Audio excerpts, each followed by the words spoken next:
revolta pelos ares no quilombo dos Palmares, onde se refugiou.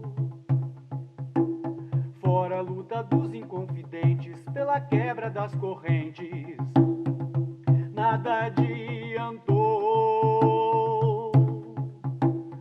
E de guerra em paz, de paz em guerra, todo o povo dessa terra, quando pode cantar, canta de dor.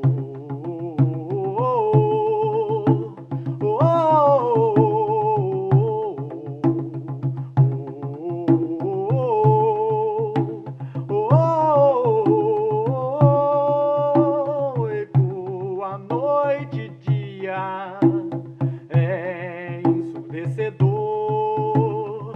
Ai, mais que agonia, o canto do trabalhador. Esse canto que devia ser um canto de alegria, soa apenas como um soluçar de dor.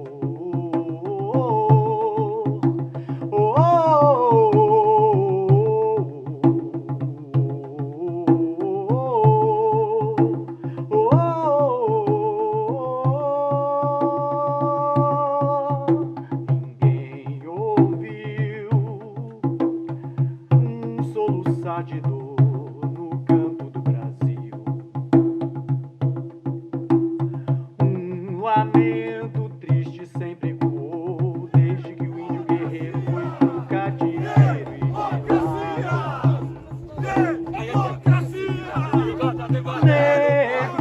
entrou, um canto de revolta pelos lares, quilombo dos Palmares, onde se refugiou. Fora a luta dos inconfidentes pela quebra das correntes, nada adiantou. E de guerra em paz, de paz em guerra, todo o povo dessa terra, quando pode cantar, canta de dor.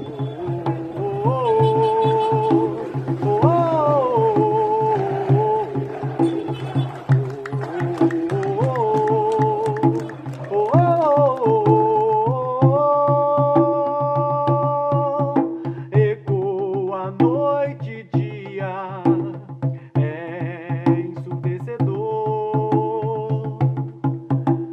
Ai, mais que agonia, o canto do trabalhador. Esse canto que devia ser um canto de alegria, soa apenas como um soluçar de dor.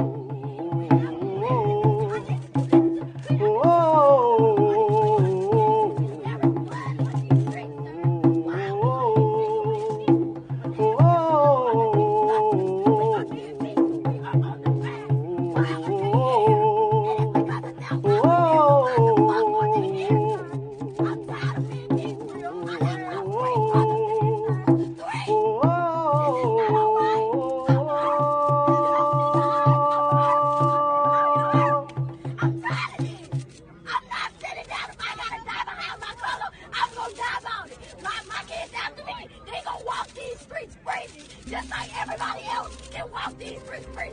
I'm not standing down. I'm black and I'm wrong and I'm strong. Stand down. I don't mean I'm strong. No justice. No peace. No justice. No peace. No racism. Police. No justice. No peace. O Brasil é o quê? Um país racista. É a Preta Rara que tá falando isso, neném? É, mas não é só a Preta Rara, não. É a ONU. Se você for olhar a realidade a nível de desigualdade, 70% da população mais pobre no Brasil, que é a população que está em níveis de extrema pobreza, é negra. Desigualdade racial.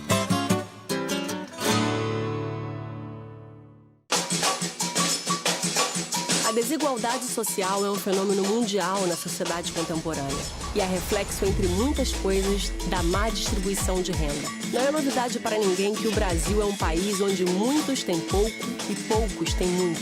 Segundo a ONU, estamos entre os 10 países mais desiguais do mundo. Metade da população é negra, mas o negro tem 5 vezes mais chance de ser analfabeto que um branco.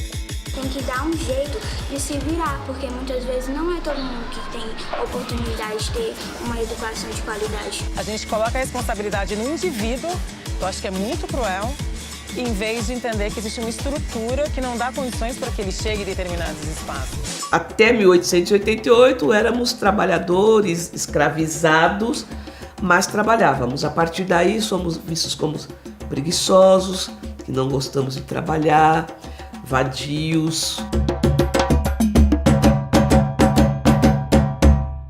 O racismo institucional existe, né? E atua dessa forma na vida das pessoas negras, porque existe o racismo que foi estruturado ao longo, né, do final do século XIX até o que a gente presencia hoje. Nós tínhamos até 1888 um regime de escravidão, uma escravidão que era justificada através de teorias científicas, que dizia, né, que os negros eram de raça inferior e por conta disso a possibilidade de você escravizar pessoas e abaixo de tortura, né, de muita violência, porque a escravização é isso. Olha pra frente, seu preto safado! Vamos, selvagem! Entra logo aí! Quando o Brasil percebe, né, o Estado brasileiro percebe que não vai ter jeito, que ele vai ter que acabar com a escravidão, ele começa a tomar uma série de medidas, inclusive legislativas, para possibilitar a marginalização de homens e mulheres negros e negras. A gente pode começar, por exemplo, com a lei que proíbe os negros de estudarem, o Ato de Império de 1834. Era um ato de império que impedia os negros, era proibido que os negros estudassem. Em 1850, você tem a edição do Ato de Império, que eles chamam de Lei de Terras. As pessoas são proibidas de comprar as terras, principalmente os negros e indígenas. Aí você caminha mais um pouco, você tem em 1888 a Lei Áurea, em 1889 a Proclamação da República, e já a partir daí o Estado brasileiro começa a pensar, tá bom, e agora? Quem é que vai trabalhar pra gente?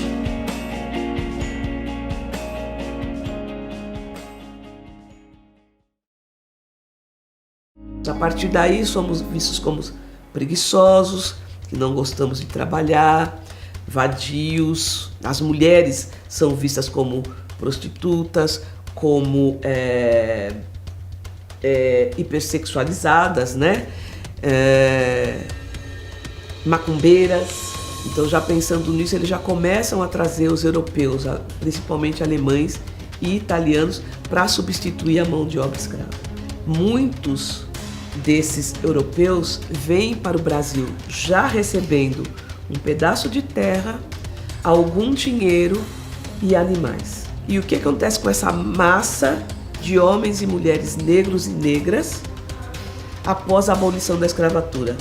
Sem terra, sem educação e sem trabalho. Em 1890, a República, né, tem as suas primeiras leis penais, dentre elas a lei de vadiagem. Os negros que eram encontrados sem trabalho na rua poderiam ser presos.